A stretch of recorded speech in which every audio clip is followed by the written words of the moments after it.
పోచమ్మకి కాపాడడము తెలుసు, శాపంతో వేధించడము తెలుసు, సంపడం కూడా తెలుసు.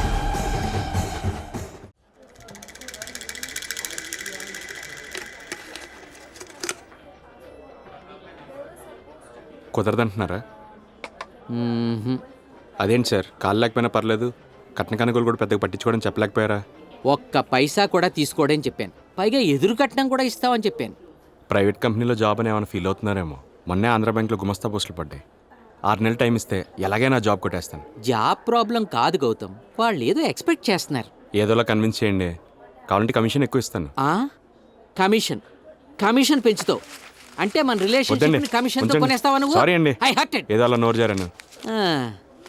నీకు ఇదేం పోయే కాలమయ్యా, ఈ రోజుల్లో ఉమ్మడి ఫ్యామిలీసే రేరు, మళ్ళీ నీకు అందులోంచి అమ్మాయి. ఆ కళ్యాణ్ అమ్మాయిని చూడు, విశ్వనాథ్ గారి సినిమాల్లో హీరోయిన్లు ఎలా ఉందో. లైఫ్ సెట్ చేసుకోవయ్యా. ఒకే ఆఫీసు, చిన్న ఇల్లు, చక్కటి భార్య, పొద్దునే ఇద్దరు ఒకే క్యారేజీ కట్టుకుని ఆఫీస్కి వెళ్ళి పని చేసుకుని సాయంత్రం పెందలాడి ఇంటికి వస్తారు. వచ్చిన తర్వాత మీ ఇష్టం ఏమైనా చేసుకోవచ్చు, అడిగేవాడే ఉండడు. చూడు జీవితం ఎంత అద్భుతంగా ఉందో. నాకైతే చాలా దరిద్రంగా ఉందండి. 25 సంవత్సరాల నుంచి ఒక్కడనే ఉంటున్నానండి. చిన్నప్పటి నుంచి ఏ రిలేషన్స్ తెలియవు.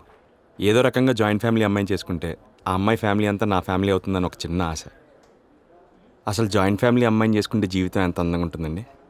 భార్యను బెడ్రూమ్లోకి పిలవాలంటే కళ్ళతో సైకిల్ చేయడం, ఇంకా ప్రైవసీ కావాలంటే చిన్న చిన్న అబద్ధాలాడి హోటల్లో స్పెండ్ చేసి ఏమీ తెలియనట్టు ఇంటికి వచ్చేయడం, మనం భోంచేయకపోతే మన కోసం ఒక 10 మంది వెయిట్ చేయడం అనుకుంటేనే ఎంత అందంగా ఉందో చూడండి. అయినా నాకు జీవితంలో చెప్పుకోదగ్గ కోరికలేం లేవండి.